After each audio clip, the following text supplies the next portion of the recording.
সম্মানিত উপস্থিতি, আসসালামু আলাইকুম। আমাদের পরপরে একটা দেশের গণঅভ্যুত্থান হয়েছিল, সেটা সিরিয়া। আপনি কি বলতে পারবেন সিরিয়ার বা কবি মানে যে গভর্নমেন্ট ছিল তার কোনো লোক এখনো কোথাও কোনো কাজে আছে? আর আপনি আমার দেশে তাকান, ডাইনে তাকান, বামে তাকান, উপরে তাকান, নিচে তাকান, সব জায়গায় এখনো স্বৈরাচারী দেখি আমরা।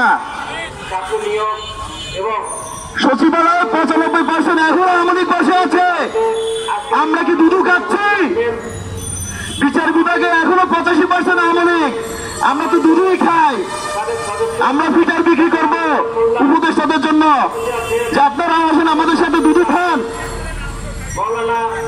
কিভাবে একটা দেশের গণঅভ্যুত্থান ব্যর্থ হয় আপনারা তো জলজন্ত সাক্ষী।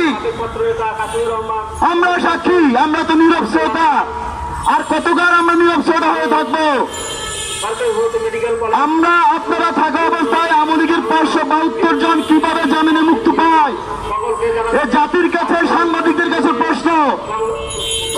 এখনো যদি আপনারা মুখ বুঝে সহ্য করেন, আগামীকালকে সকালে আপনার দুয়ারে হানা দিবে আওয়ামী লীগের স্বৈরাচারের দল। আপনারা এখনই সতর্ক হয়ে যান, নতুবা আমাদের পিঠের চামড়া থাকবে না।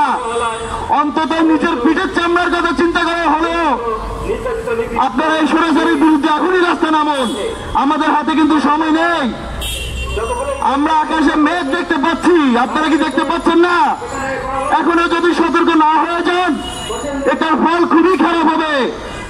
ধন্যবাদ।